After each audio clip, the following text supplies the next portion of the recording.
오세훈 변호사가 서울시장이 된 다음에요. 55억이나 되는 TBS 예산을 깎았습니다. 그리고 나서 얼마 되지도 않았는데 또 이번에는 80몇 억짜리를 또 깎는다 그러죠. 다 합쳐서 한 130억 깎는 건데, 야, 광고도 못하게 하면서 사람을 정말 너무 옥죄는 거 아닙니까? 그러다 보니까 정규 방송 제작비가 없고 기존 프로그램은 상당 부분이 다 이상한 건 아니죠. 어쨌든 기존 프로그램, 인기 있었던 그런 프로그램은 전부 다 사라져 버렸습니다. 그리고 더 이 TBS 직원들을 괴롭히고 있는 것 중에 하나는 상시 감사 체계가 자리 잡고 있다는 겁니다. 오세훈 시장이 그러니까 변호사에서 시장으로 되면서 사실은 예전에 오세훈 시장이 시장이었을 때 이 직원들에게 했었던 여러 가지 업무 스타일 같은 것 때문에 고민하는 혹은 힘들 것이 예상된다라고 말하는 그런 직원들이 많았다 그래요, 공무원들이. 근데 역시 이 오세훈 시장이 오고 난 다음부터 TBS는 정말 타겟이 되고 있는 것 같아요. 상시 감시 체계가 자리 잡아 TBS 직원들 너무너무 힘들어한다는 겁니다. 이 사실은 알만한 사람 다 알고 모르는 사람도 다 알고 있습니다. 온 국민이 다 알고 있어요. 게다가 이제는 그 이종배라고 하는 또 국민의힘, 예전부터 그냥 계속 고소고발만 난무하게 하던 그분이 국민의힘으로부터 이걸 받았잖아요. 시의원 그 공천을. 그래가지고는 딱 입성했어요. 시의원이 됐어요. 그런 다음에 방심위에서 문제없음 결정을 받은 프로그램에 대해서까지 감사를 청구해서 감사가 또 진행이 된다고 합니다. 감사원의 감사가 방송 내용에까지 미치는 현실. 이거는 정말 너무 부적절한 건데요. 게다가 이거 자체가 방송법 위반이다 이런 생각이 듭니다.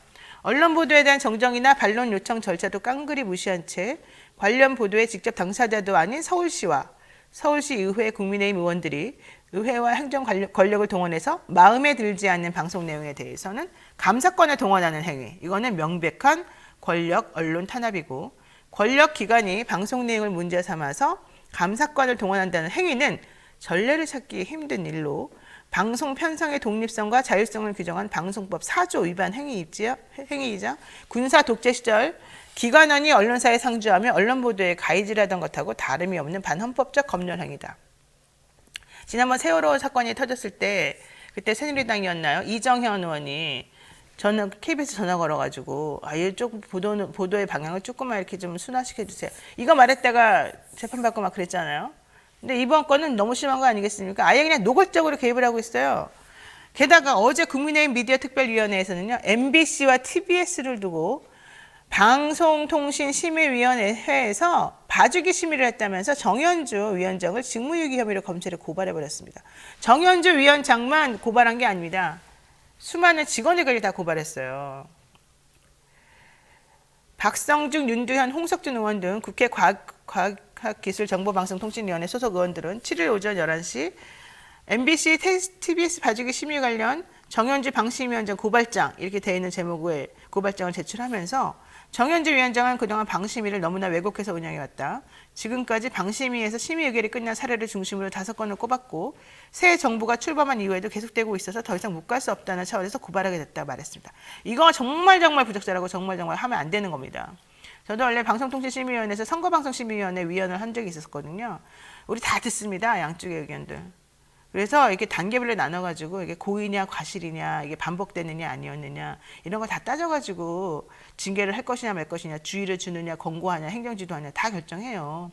거기 나와 있는 의원들 다 전문가들이 엄청나게 많아요. 거기에 야당 추천목도 있고 여당 추천목도 있고 중립목도 있어요. 거기서 나온 결론을 가지고서 결정을 내렸는데 방송심의위원장이 무슨 역할을 했다고 그 사람들을 지금 이런 식으로 탄압합니까? 그러면 위원들의 생각하고는 상관없이 방송위원장의 뜻대로 전부 다 여당에게는 유리하게 해주시고 야당에게는 불리하게 결정해 주세요라고 해야 됩니까?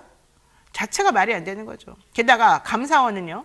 자기네들이 대통령을 보좌하는 기관이라는 식으로 발언을 해가지고 무리를 빚었잖아요. 그 감사위원장이. 그 감사원이 계속해서 지금 7곳, 10곳, 11곳 이런 곳에서 계속 감사하고 있다는 거예요. KBS를 비롯해서. 도대체 감사원은 왜 그러는 겁니까? 좀 부끄러워져야 알아요. 감사원은 독립기관이에요. 누구의 눈치도 보지 말고 그냥 독립적인 일을 하라고 알려놓은 곳인데 만들어 놓은 곳인데 무슨 뭐 정권의 꼭두각시입니까? 내지는 알아서 그냥 스스로 막 기는 겁니까? 이러면은 창피스럽지 않습니까? 정치권의 압력이 너무 심하다 이런 지적이 너무 와닿는 그런 순간이죠. 자, 정현주 위원장. 밖에서 흔들기 때문에 착각은 할 수 있지만 방심위가 흔들리고 있다고 생각하지 않는다. 심의위원은 직무를 수행할 때 외부의 부당한 간섭을 받지 않아야 된다. 당연하죠. 외부의 정치적 혹은 이런저런 평가에 대해서 우리가 흔들릴 필요 없다. 방심위의 독립성을 위해서라도 외부적인 압박에서부터 독립적이게 의원해야 되고 내부적으로도 심의위원 각자의 결정에 대해서 서로 존중해야 된다. 물론 이 감사나 뭐 여러 가지 것에 의해서 문제가 있다고 생각이 되면 이 사람들은 검찰에 넘깁니다. 그럼 검찰이 이걸 기소하는 구조예요. 그럼 다 재판받게 되겠죠. 엄청나게 힘들겠죠.